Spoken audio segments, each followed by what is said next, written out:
Hello everyone, welcome back to another episode of the Let's Talk Headlines series. I'm your host Jay, and this is The Objective. I want to thank you for tuning in to Season 3, Episode 2 of the Let's Talk Headlines series.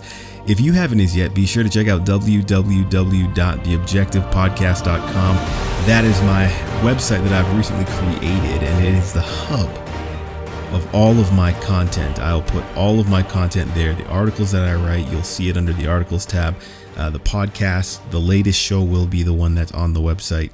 Under the news tab, which I recommend you guys check out on a daily basis, I'll be updating that page daily with news that, I'm paying attention to and that I want you to pay attention to.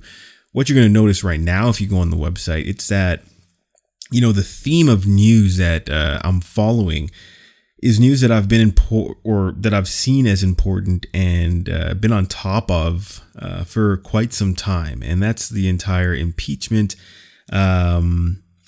inquiry on President Donald J. Trump. Now, there's so much. There's absolutely so much. So this is one of those things where you have to stay on top of it because daily there's new information being put forward, new revelations coming out about the origins of the Russia investigation, all that stuff. We'll touch on that today. But it's one of those things where, even take a bit of your time to just see, what the headlines are.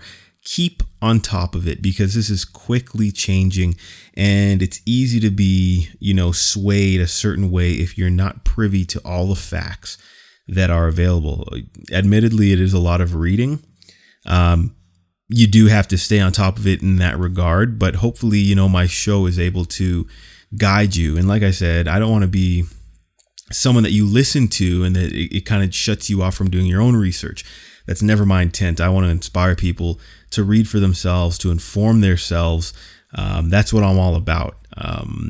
Intellectual independence, freedom of thought, that sort of thing, and, again, I just want to thank all of my followers, supporters. I'm happy to have each and every one of you that I'm able to engage with.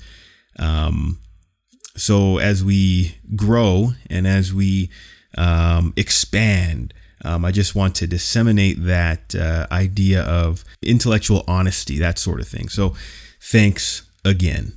Now, I don't know if you've been following this thing carefully and closely, but one thing that you'll realize is that this whole thing is being pushed through, and the media is doing their job to help filter information that they want you to know while ignoring other information that may be exculpatory from the ears and the minds of the American citizen.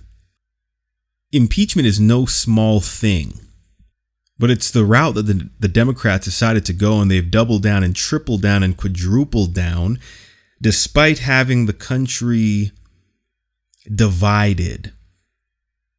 And I think based on some of the polls coming out, they realize that their hearings that they are having day in and day out, they aren't moving the needle in favor of their position.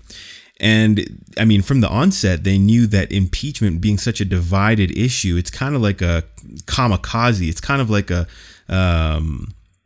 self-destruct where they had no candidates. They still have no strong candidates. They have no platform. All they have is a hatred for the elected president. They have nothing to present to their constituents in terms of a platform. Given all of that, the whole Russian collusion thing was a huge flop and a huge waste of time. The president was vindicated in that regard. And that's why, to me, it seems like this is literally a self-destruct, hoping that it harms the president more than it harms the Democrat brand. Like I was saying earlier, impeachment is a serious, serious thing. When you're impeaching, you are circumventing the vote of the sovereign. You're circumventing the vote of the people. That is the essence of democracy. And to carelessly use impeachment merely as a tool to gain political real estate, well, it isn't lost on anybody what's going on here. Now, I have a theory, and like I said, I've been following this for some time. But still, some people think that this theory is crazy. I think that it is literally a plausible occurrence. I believe it actually could happen. I still do believe that in the 11th hour, and if you haven't read that article that I wrote, be sure to visit www.theobjectivepodcast.com under the articles tab. In the 11th hour, I believe Hillary Clinton will join the race. Now, there's this theory is two-tiered. The first tier, or should I say plan A, is that they impeach President Donald Trump. Now, before I even continue, let's just bring this down to size here. Now, they are going to impeach President Donald Trump. Okay, the House is going to impeach him. And let's be clear, the House is going to impeach him. The House is a Democrat majority. It's no doubt that's what they've always wanted to do. That's what they promised their constituents. This is not about facts. This is about a schedule. It's about a clock. It's about time. It's about tactics and strategy that they have, their playbook. They will impeach President Donald Trump in the House. It'll be blown out of proportion, but I could already see the headlines on CNN. They will impeach President Donald Trump in the House. It will not pass the Senate. In order to impeach the president, they need a supermajority. That's 2/3. And the Senate is run by Republicans. So, that being said, my theory is that Hillary Clinton will join in the 11th hour, join the race for the candidacy on the Democrat side in the 11th hour. They're hoping that this impeachment is pushed through in time for her to join, and hopefully it's not too late for her. Now, the second tier to that thing, that theory is this. They could be pushing the impeachment through in hopes of getting it behind them. Because I believe that, it's not lost on anybody that this whole thing is a sham. This whole thing is a partisan hit job. There's no transparency. There's no due process. It is literally a kangaroo court. Congressman Gohmert stated that he's been a prosecutor or a judge for years. I believe it's a judge for years. And he said in the courthouse, there is order. There are rules. There is respect. There's a sense of sanctity in the house of law. But in Congress, it's a kangaroo court. It's just, that was a very powerful thing that he said, a very powerful point during the latest impeachment evidence inquiry. So that's essentially the second tier of my theory. So the first tier could be that they're trying to impeach him and they believe they will actually impeach him, and then Hillary will join in the 11th hour. Or they realize that this whole impeachment charade is literally a partisan hit job. There's no transparency, nothing like that. And they're just trying to get it behind them because it is literally devastating them more and more. And it's really only helping the president, helping to galvanize the president's base. So whether Hillary Clinton joins in 2020 or she just ensures that she won't lose again to Donald Trump in 2024, then again, age and health is a thing. It's a real thing. So we'll wait to see what happens. Moving on to the second portion here, I want to talk about the Horowitz report, the Inspector General's report on the FISA court abuses and pretty much the origin of the Russia investigation. Now, I want to look at this topic through the lens of an article that I read in The Hill by Jonathan Turley. Some of you may remember that name. He actually testified before Congress. He served as the last lead counsel in a Senate impeachment trial. He testified as a Republican witness in the House Judiciary Committee hearing in the Trump impeachment inquiry. He was the only lawyer that was against impeachment, against three Democrat donors, or two at least, I should say, Democrat donor law professors. It was actually, if you check out the news tab on my website, theobjectivepodcast.com, you'll see Congressman Matt Gaetz. He absolutely exposes the bias. He exposes the partisanship of these people that are supposed to be professionals. They're supposed to be impartial. They're supposed to be objective. experts in their field. However, these are just Democrat donors, people who've given money to certain Democrat candidates' campaigns. So, Jonathan Turley is a constitutional law professor at George Washington University. His points were precise, they're concise, they're logically sound, they're based in reason and precedent and history. So, I always say you shall know them by their fruit. To be honest with you, I don't know much about Jonathan Turley, but the way in which he presented his arguments at the hearing were, very convincing, objectively convincing to anyone who would hear. So this article, it's entitled "Horowitz Report is Damning for the FBI and Unsettling for the Rest of Us." The Hill was sure to say the views expressed by contributors are their own and not the view of the Hill. The article is actually linked on my page if you want to check it out yourself. Now, the media has claimed victory as a result of the contents of the Inspector General's report. Anyone who's read the report would look at that strangely, and it's quite bizarre actually how they would claim victory over it. Now, it's several hundred pages long, and the average consumer, I'm not saying that the average consumer doesn't want to read the entire thing, but the average consumer, the average working person doesn't have quite the time in their day to sit down after a long day's work and read a few hundred pages of a legal report. So in that sense, the media has the lateral to and the ability to spin. And that's what the media does. Again, it's like one of those impeachment inquiry hearings. Those go for about 4 to 6 hours. Not everyone has the luxury of sitting down. Well, I don't know if some people call it a luxury. Some people might call it torture.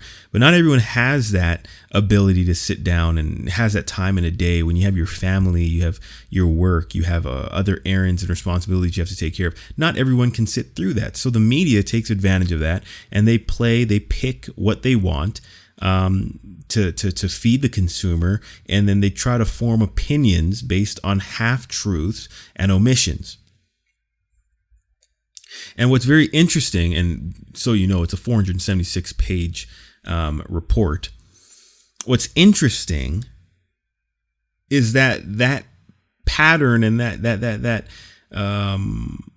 spirit of concealment that the media practices and takes part in is not exclusive to the media.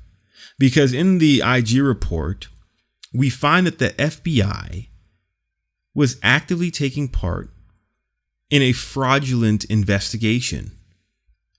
I'm talking about omitting content that would have their investigation terminated. What I mean by that is to get the FISA warrant. Anytime you are drafting a warrant, well, I don't know if anyone's going to really be doing that, but when a law enforcement officer is drafting a warrant, you must be full, you must be frank, and you must be fair. You have to be full, frank, and fair. You have to include in this warrant information that could vindicate the suspect, that could vindicate the person, the target of the warrant. You cannot actively omit what you think undermines your case. That is not being honest. You have to be full, frank, and fair. These are not targeted warrants. Like, the justice system should not be used as a targeted missile. The justice system should be used to find the truth. What you see here in the IG report is that the FBI used its powers to target a certain individual. Now, I just want to scroll down and read here just to give you an idea of what I'm saying and why I'm saying what I'm saying. Carter Page. It was known to the FBI that Page was a CIA asset, but they ignored that. They refused to put that in their warrant application. And they kept on pushing that he was actually a Russian agent or working with the Russians when they knew well that he was a CIA asset working for the American government. By them omitting that, it paints a nefarious picture of Carter Page, which would, in a sense and in theory, justify a warrant against him. And through that warrant, they're able to pick up communication of a private citizen at the time, President Donald Trump. The IG report finds that Steele was completely unreliable. And the media like to spin that only a small part of the FISA warrant was to do with the Steele dossier. No, the majority of the FISA warrant was granted due to the Steele dossier. Folks, the FBI knew and ignored information that would have undermined the theory and the narrative that the media was presenting to the public. They had information that would undermine that narrative, and they were silent about it. They brushed it under the rug. In some cases, and actually in one case, Horowitz finds a litany of false and even falsified representations used to continue the secret investigation targeting the Trump campaign and its associates. It says here in the article, I'll read the paragraph. The source relied on by Steele was presented as conveying damaging information on Trump. When this source was interviewed, he said he had no direct information and was conveying bar talk. He denied telling other details to Steele. This was all known to the Justice Department, but it still asked for a warrant renewal from the FISA court without correcting the record or revealing exculpatory information discovered by investigators. That included the failure to tell the court that Page was working with the CIA. Finally, Horowitz found that the FBI lawyer doctored a critical email to hide the fact that Page was really working for us and not the Russians. Folks, anything coming out of an investigation like this where you have lawyers doctoring emails and critical evidence, what are we doing here? Oh my goodness. This is insane. And no matter how much the media tries to pretty it up and to marginalize how much of an abuse of power this is, it doesn't change the fact that this is absolutely ridiculous and a travesty of justice. Anyone who had been charged under this investigation or as a result of this investigation should be acquitted. I'm not saying that as a way to defend those who are charged. I'm saying that as a way to defend what people view as justice and impartial justice. I'm saying that as a way to preserve what we know of justice. This is insane. This is political and legal intercourse that should never take place. And it's tearing the country apart. To be fair, the investigator general, and which is strange, this statement that he came out with, his conclusion of his 476-page report stated that he did not find any documented fact that would allude to political bias in their investigation. This is completely outrageous, especially if you've been paying attention to Peter Strzok, Lisa Page, their text messages saying that they will not let him win, meaning the president. Anything that he had done that was out of the ordinary or out of protocol, especially after knowing those text messages, should be considered politically biased and swayed by his actions being swayed by political bias. I don't understand how difficult that could be. So the U.S. Attorney Durham and Attorney General William Barr, they disagree with the IG's conclusions, and they vocally and overtly disagreed with them. And it should be known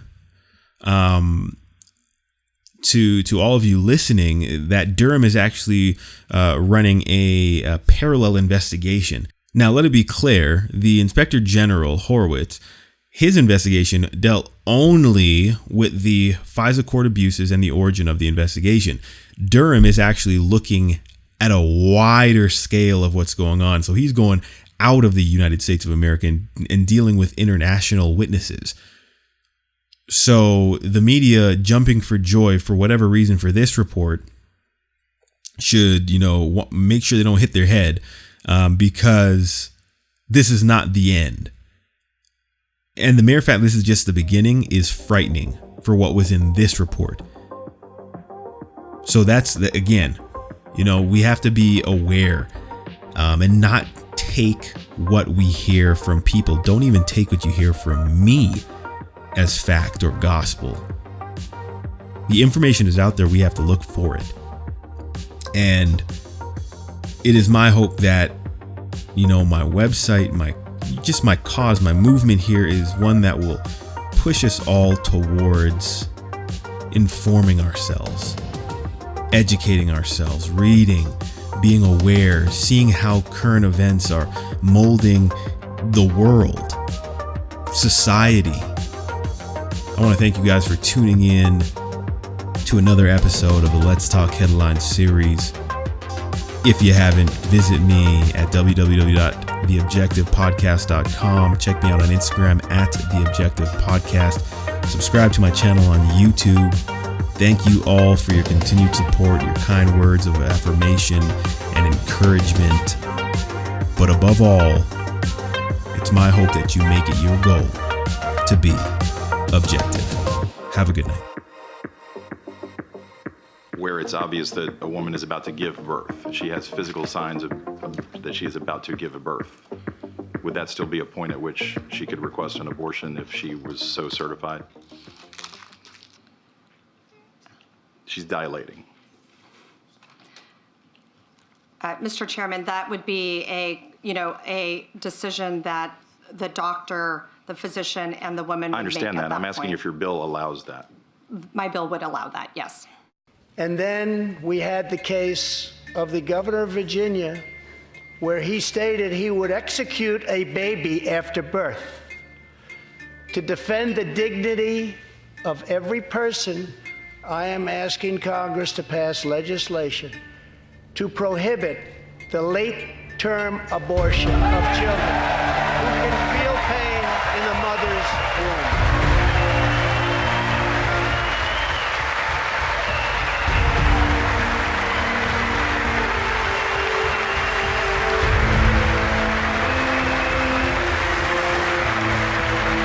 We stand with the Venezuelan people in their noble quest for freedom, and we condemn the brutality of the Maduro regime, whose socialist policies have turned that nation from being the wealthiest in South America into a state of abject poverty and despair.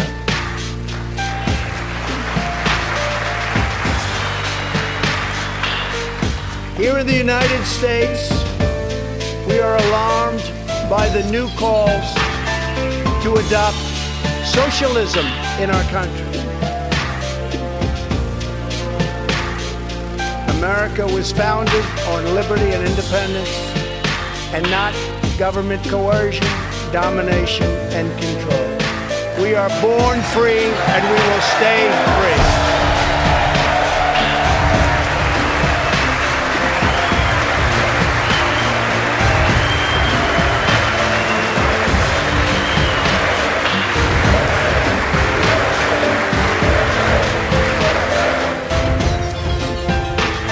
Tonight, we renew our resolve that America will never be a socialist country.